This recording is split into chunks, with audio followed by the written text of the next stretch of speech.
Show खत्म हो चुका था और वो लोग वापस जा रहे थे। आरजे जिनी को छोड़ने होटल जा रहा था। उनकी गाड़ी के आगे और पीछे भी गाड़ियां गामसन थीं, जिनमें जिनी की पूरी टीम थी। आज के शो के बाद आरजे की फैन फॉलोइंग दुगनी बढ़ी थी।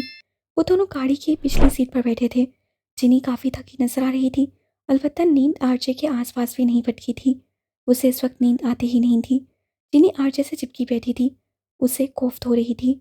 अचानक आरजे की नज़र सामने लगे मिरर से झांकते ड्राइवर पर पड़ी थी। वो एकदम चौंका था।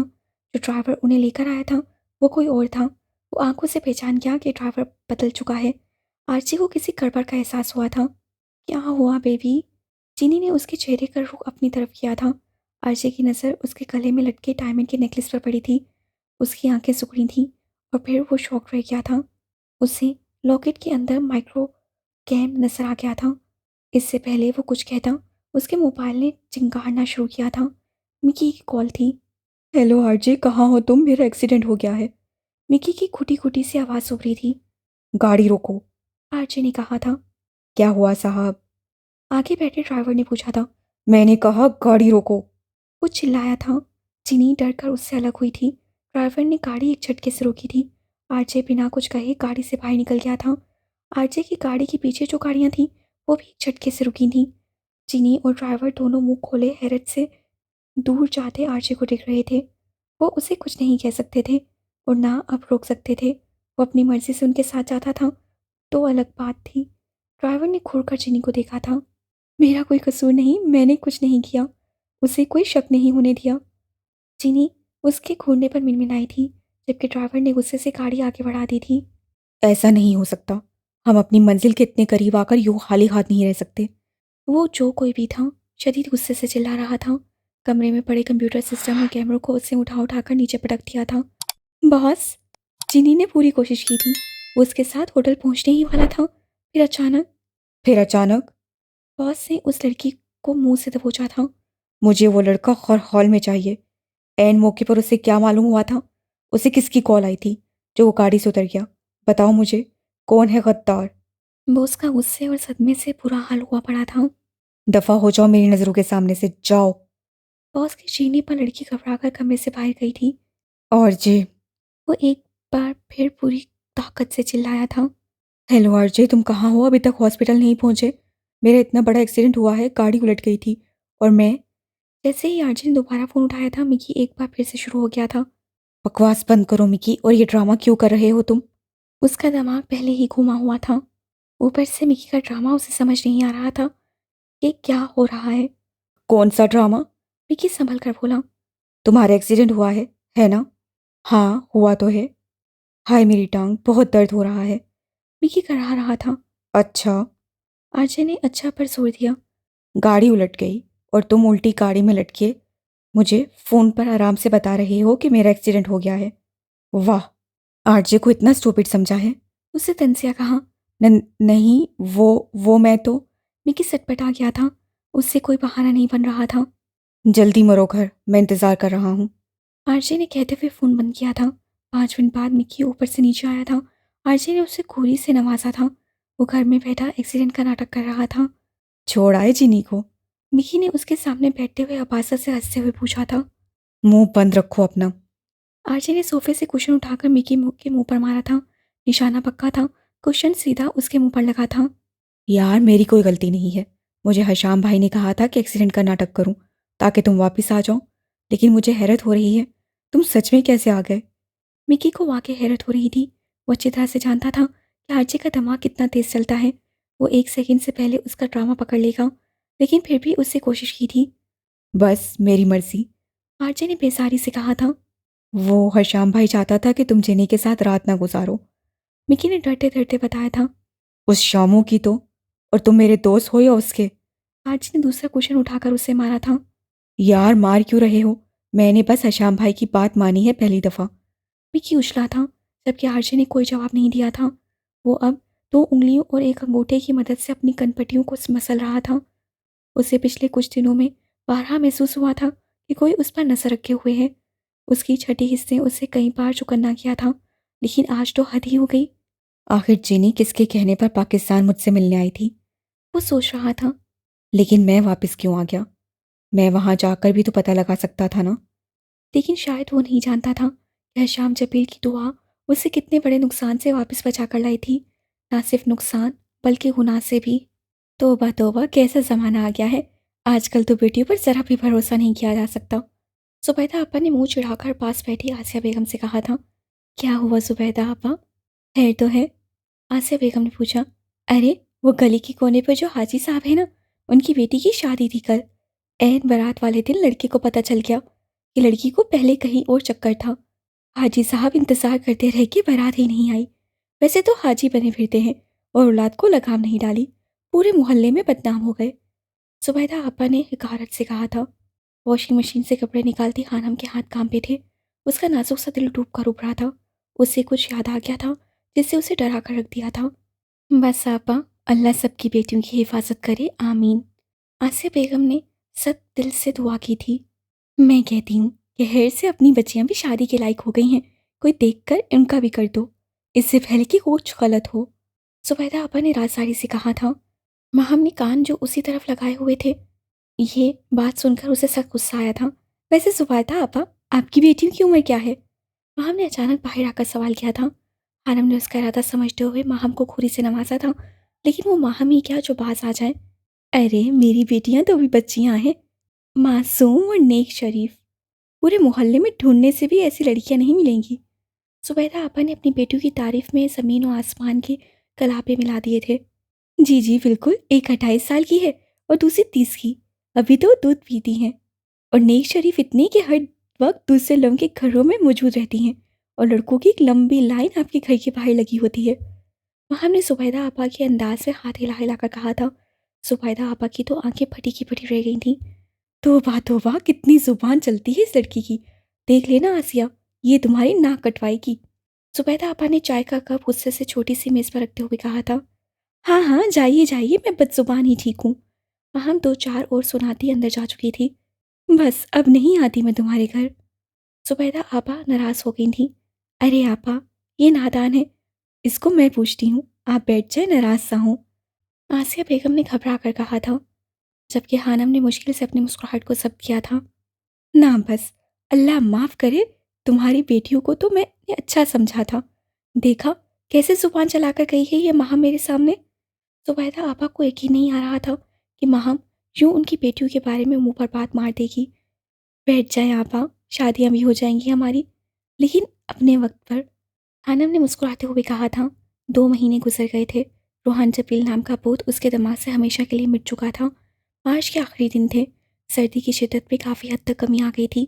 उसके और माहम के फाइनल पेपर होने वाले थे। खानम ने अब अकेडमी जाना भी छोड़ दिया था।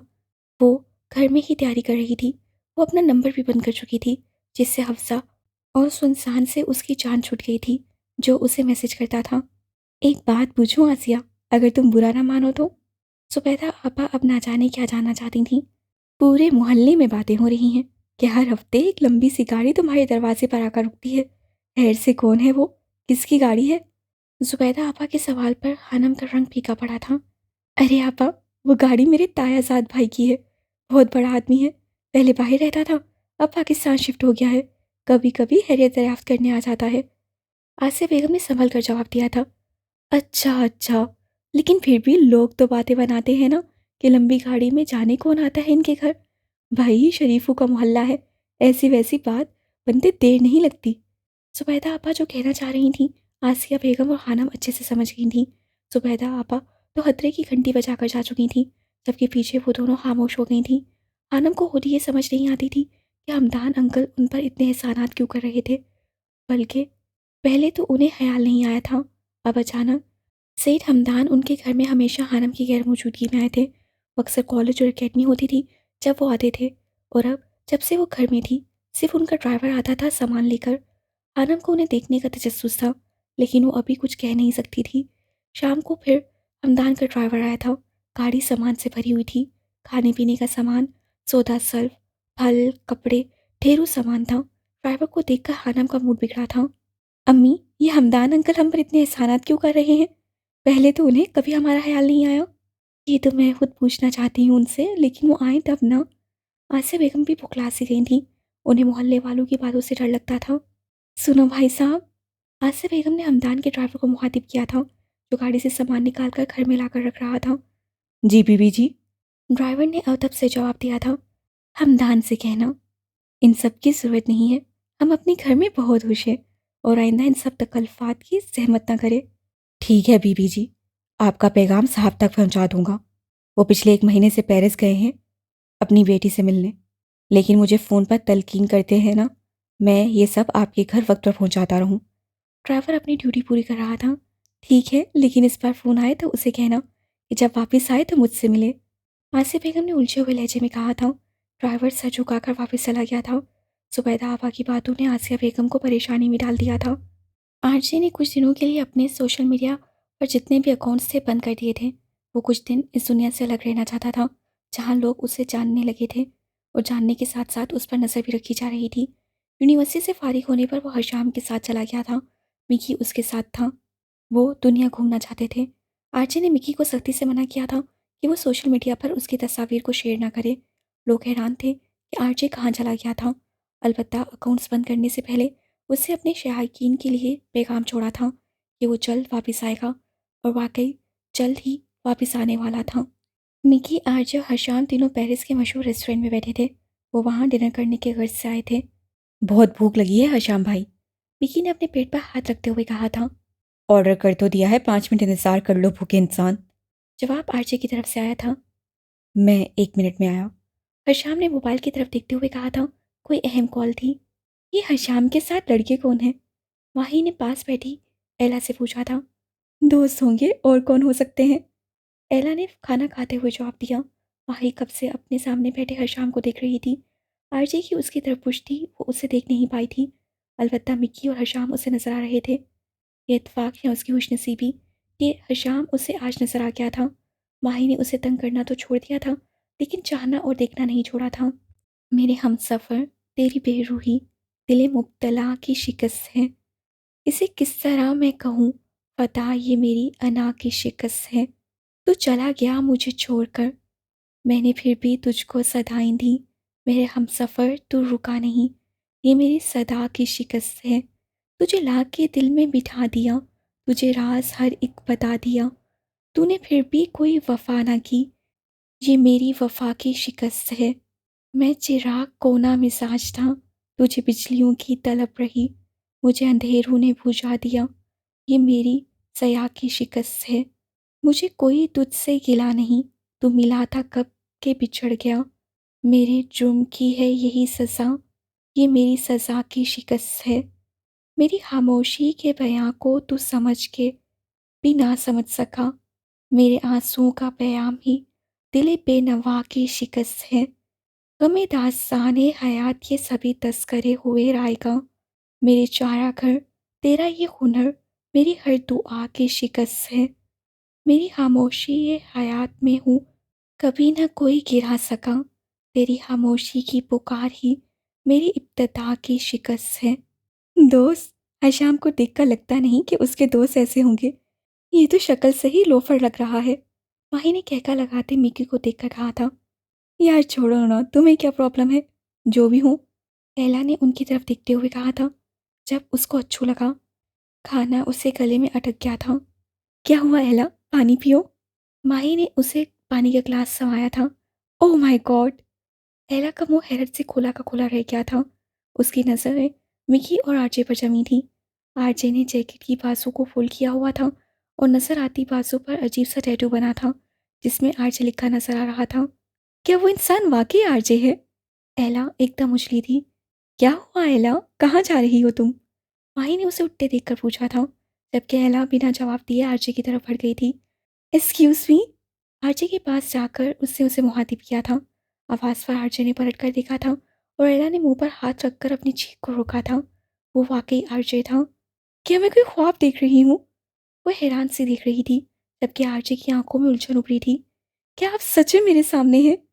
एला आरजे की बहुत बड़ी मदाह थी। क्या आप आरजे हैं?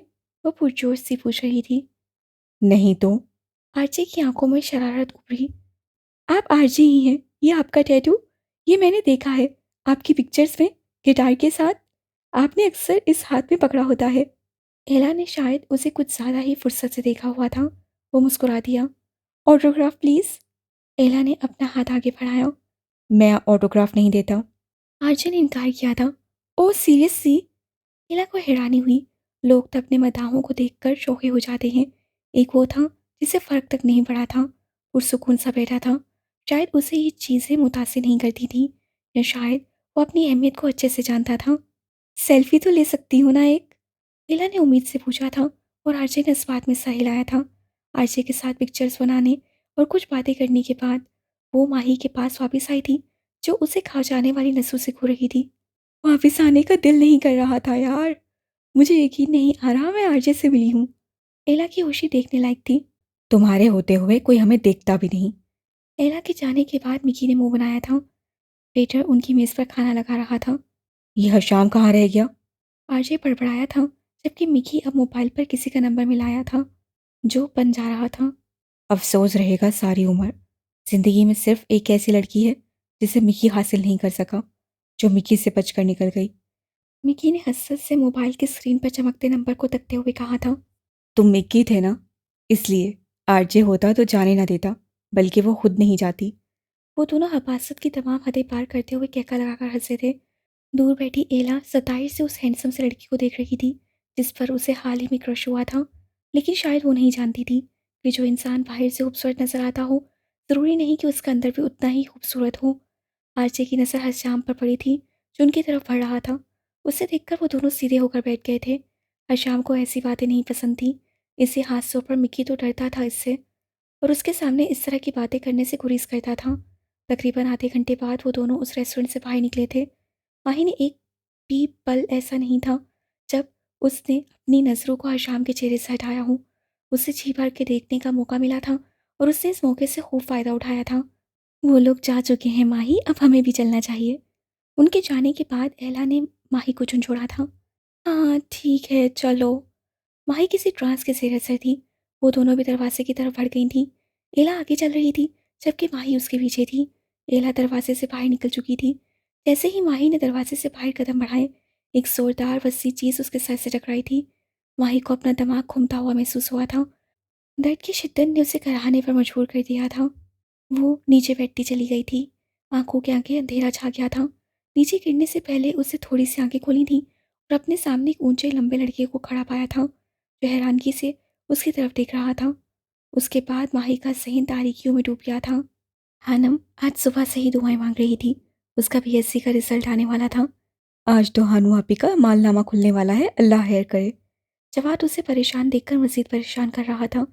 दुआ करो मेरे लिए। हानम का दिल धक धक कर रहा था। नहीं करूँगा। आप कौन सा मुझे आरजे का शो देखने देती हैं?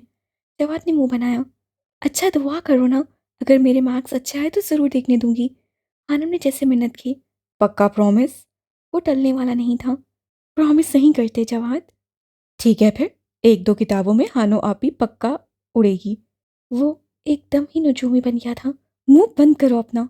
हानम को गुस्सा आया। तो फिर वादा करें कि आरजे का शो हमारे साथ देखा करेंगी आप, और अगर नहीं देखना तो हमें देखने देंगी।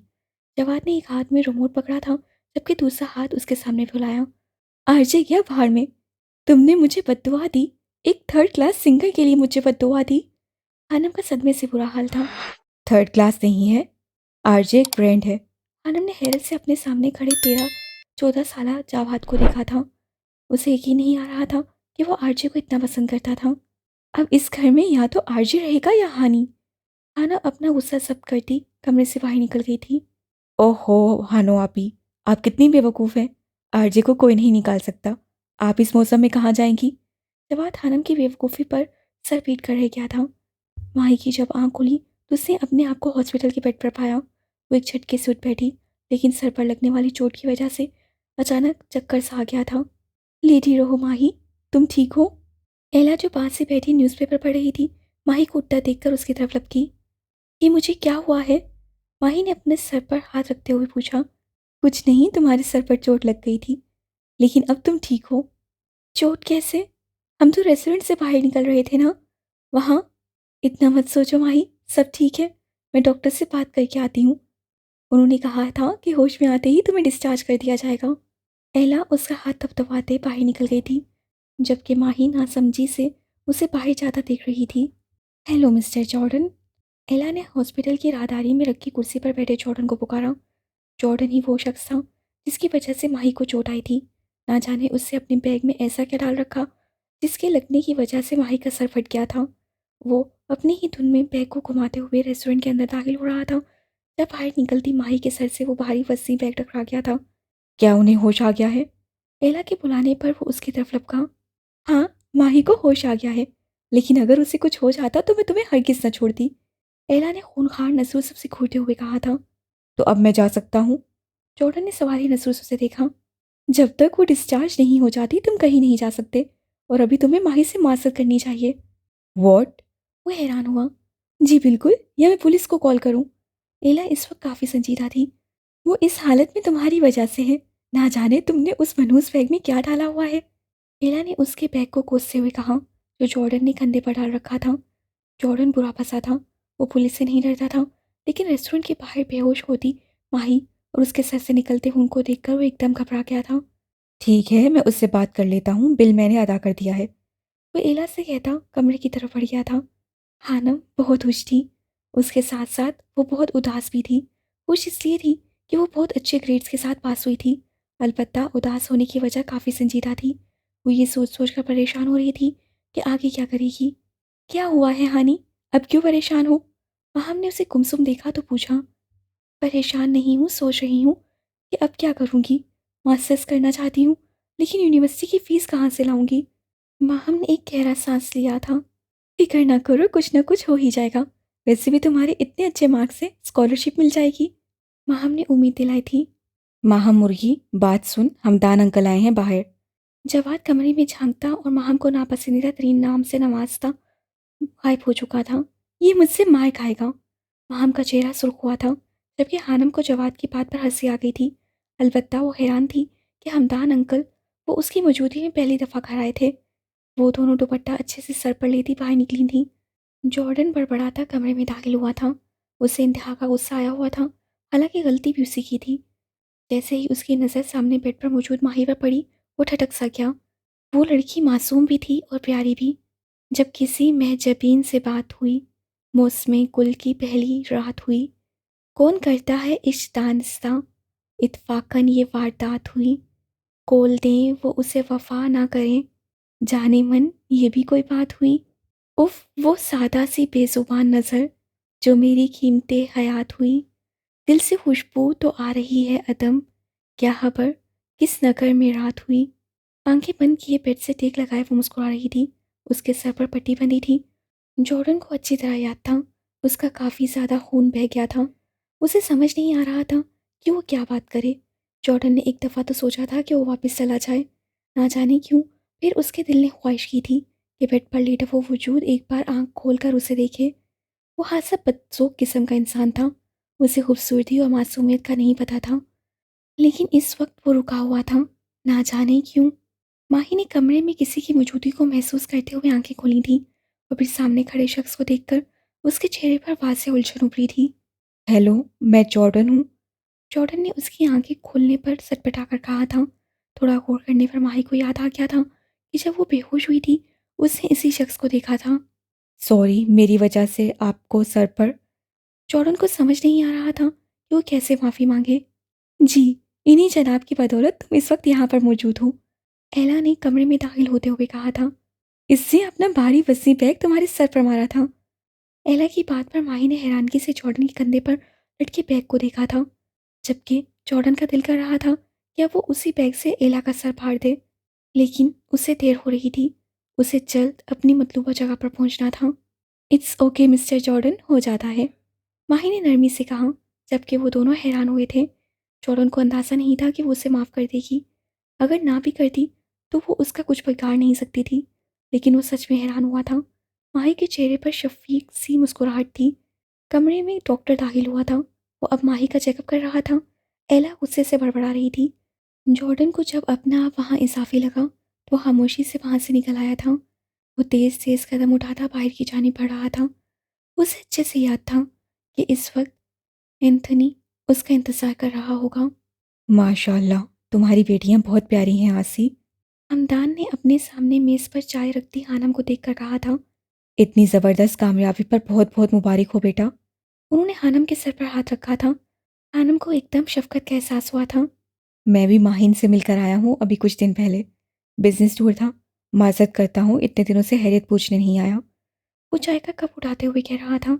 हानम को हैरत हुई थी, कितना बड़ा आदमी कैसे आम लोगों की तरह उनके घर में मौजूद था। और तो और ऊपर से माज़रत कर रहा था। ग्रे रंग की पैंट पर सफ़ेद शर्ट और ग्रे ही कोट पहने वो शख्स इंतहा की शानदार शख्सियत का मालिक था।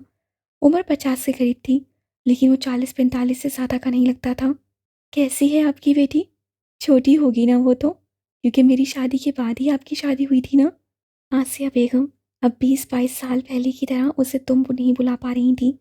वो अब काफ़ी रूपदार शख्सियत का मालिक बन गया था।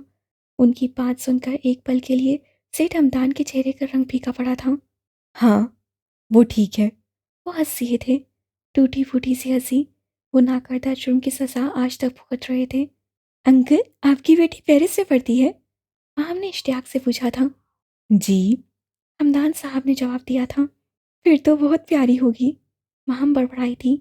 उसे माहिन हमदान को देखने का तजस्सुस हुआ था। वो तो अभी बहुत छोटी होगी ना, आपने अकेले इतनी दूर भेज दिया।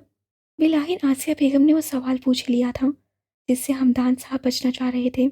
जी नहीं, माशाल्लाह 23 साल की होने वाली है मेरी बेटी। हमदान साहब ने मरी मरी सी आवाज़ में जवाब दिया था, जिसे सुनकर आसिया बेगम का मुंह हैरत से खुल गया था। टाइगर बॉक्सिंग क्लब तमाशबीनों से भरा पड़ा था। जॉर्डन, जॉर्डन, हर तरफ से जॉर्डन के नारे लग रहे थे। सुनो जॉर्डन, तुमने हारना है इस बार। अगर तुम जॉनी से हार गए तो हम बहुत सा पैसा कमा सकते हैं। एंथनी उसके पास खड़ा उसे कानों में जैसे मंत्र फूंक रहा था। सुन रहे हो ना तुम? एंथनी ने उसे मुतवज्जा ना पाकर दोबारा कहा। सुन रहा हूँ। जॉर्डन की आंखें सुर्ख अंगारा हो रही थीं। रिलैक्स रहो, बस तुमने हारना है। वो उसे हुक्म देता एक साइड पर चला गया था और अब जॉर्डन हट्टे कट्टे जॉनी के सामने खड़ा था। ऐसे ही सीटी की आवाज़ गूंजी। जॉनी उसकी तरफ लपका था और अब पूरी तरह एक दूसरे पर वार कर रहे थे। जॉर्डन सुर्ख, जबकि जॉनी पीले रंग की वर्दी में मलबूस था। जॉर्डन का एक जोरदार घूंसा जॉनी के मुंह पर पड़ा था। जॉनी पीछे की जानिब लड़खड़ाया। हर तरफ से जॉर्डन की सदाएं गूंज उठी थीं। वहां उसके चाहने वाले शयाकीन की बहुत बड़ी तादाद मौजूद थी। एंथनी ने जॉर्डन को इशारा किया था और जॉर्डन ने खुद को ढीला छोड़ दिया था। अब जॉनी उसे पूरी तरह पीट रहा था, जबकि जॉर्डन सिर्फ मारने का तकल्लुफ कर रहा था। जॉर्डन पर पैसा लगाने वाले लोग एकदम बुझ से गए थे। जॉनी ने एक जोरदार मुक्का जॉर्डन के मुंह पर मारा था। जॉर्डन के मुंह से खून निकल आया था। जैसे ही जॉर्डन की नज़र अपने खून पर पड़ी, उसकी आंखों में रेस्टोरेंट के बाहर नीचे गिरती माही का सरापा घूम गया, जिसके सर से खून बह रहा था। जॉर्डन का दिमाग एकदम घुमा था। वो किसी खूंखार जानवर की तरह जॉनी की तरफ बढ़ा था। Jordan no, Jordan no.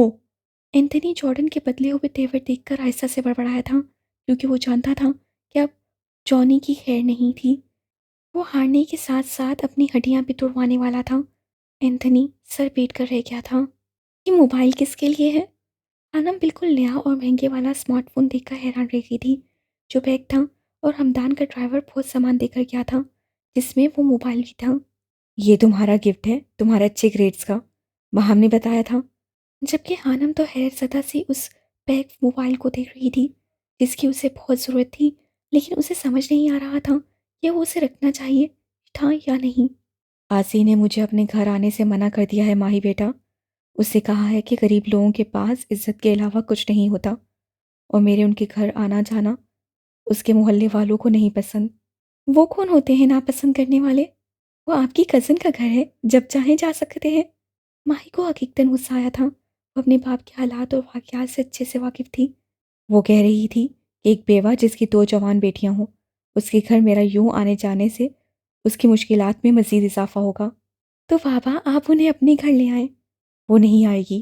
कैसे लेकर आऊं? वो शिकस्ता दिल के साथ पूछ रहे थे।